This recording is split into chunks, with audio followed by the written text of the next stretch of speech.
This is Steve for TrueHollywoodTalk.com. We're with Richard Dutcher. I just saw his amazing film Falling, and if Jim Morrison captured with the Doors the LA scene in the 60s, Richard just captured the LA of 2008. This film was friggin' amazing.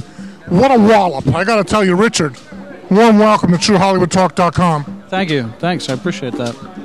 Where'd you come up with this idea of falling? I like the spiritual theme in there about salvation. I love the characters in this movie. Where did you come up with this idea? Because this is awesome.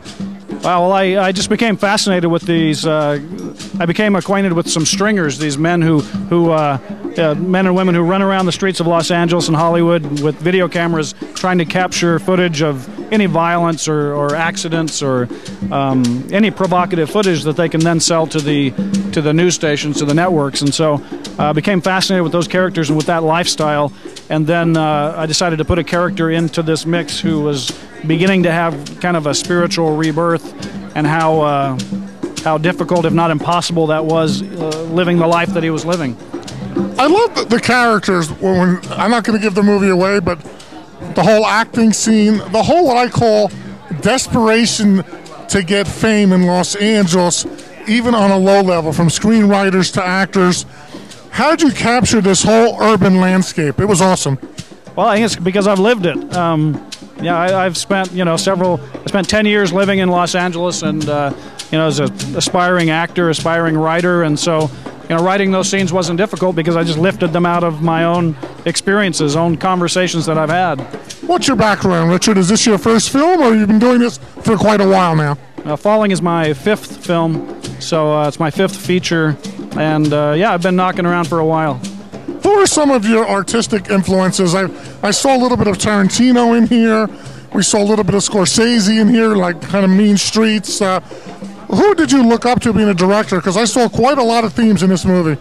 Oh wow, there's so many directors that I feel have inspired me, and yeah, absolutely, Martin Scorsese. He's an amazing filmmaker, and he and Woody Allen, maybe that's kind of a mix of those two filmmakers in a way. Woody Allen's more serious work, of course, and this, and but Brian De Palma and Francis Coppola. I mean, I've been inspired and taught by a lot of great filmmakers. Who was the lead actor? That guy really.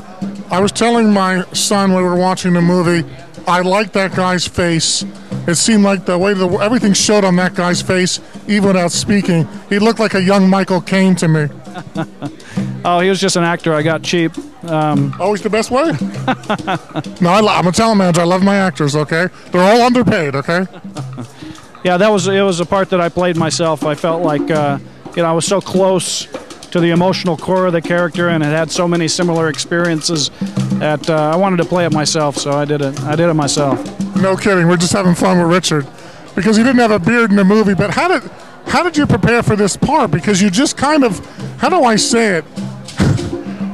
You just caught that. It was like LA reflected in your soul. Wow. Well, it was just trying to bring up like I said, kind of, I'd had those experiences, I'd had those thoughts and those struggles, and so playing the scenes was difficult in a way it was difficult to strike a very natural and a real tone, but as far as reaching down and pulling this stuff out, it was all there. What do you like better, acting, directing, screenwriting? What is your passion going forward, Richard? Because I can tell you, I've been really impressed by the films here at Method Fest. They've all been awesome, but I have to tell you, this Falling, don't eat before this movie. It has a hell of a wallop.